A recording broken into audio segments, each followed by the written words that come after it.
మంచిర్యాల జిల్లాలో ప్రజాపాలన కార్యక్రమానికి విశేష స్పందన లభిస్తుంది. 6 గ్యారంటీలతో కూడిన సంక్షేమ పథకాలు అమలు చేసేందుకు ప్రభుత్వం నిర్వహిస్తున్న ఈ కార్యక్రమం కోసం ప్రజలు పెద్ద సంఖ్యలో దరఖాస్తులు సమర్పిస్తున్నారు. మున్సిపాలిటీలు, గ్రామాల్లోని వార్డుల్లో ఏర్పాటు చేసిన ప్రత్యేక కేంద్రాల దగ్గర ప్రజలు బారులు తీరి దరఖాస్తు పత్రాలను నింపి సమర్పిస్తున్నారు.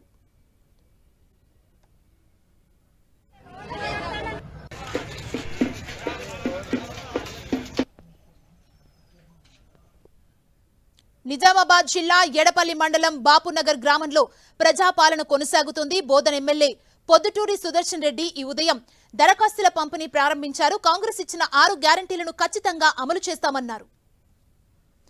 కాంగ్రెస్ ప్రభుత్వ పాలనలో ఎలాంటి భేదాభిప్రాయాలు లేకుండా లబ్ధిదారులందరికీ పథకాలు అందేలా చూస్తామన్నారు.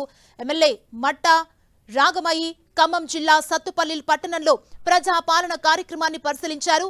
6 గ్యారంటీలు 100 రోజుల్లోపు అమలు చేస్తామని తెలిపారు.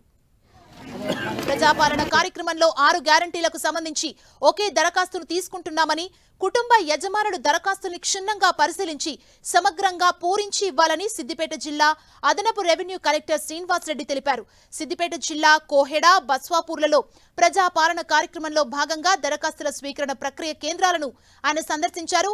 దరఖాస్తు ఫారంలో కుటుంబ వివరాలు, లబ్ధి పొందే పథకాలను సమగ్రంగా నింపివ్వాలన్నారు.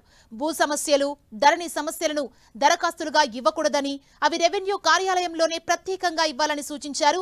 ఒకే ఇంట్లో 2 మీటర్లు, 2 గ్యాస్ కనెక్షన్లుంటే వాటి వివరాలను సమగ్రంగా దరఖాస్తు ఫారంలో రాయాలన్నారు. దరఖాస్తుల స్వీకరణ ప్రక్రియ ముగిసిన తర్వాత కూడా గ్రామ పంచాయతీ కార్యదర్శి, మండల ఎంపీడీఓ కార్యాలయాల్లో పూరించిన దరఖాస్తులను ఇవ్వొచ్చని తెలిపారు.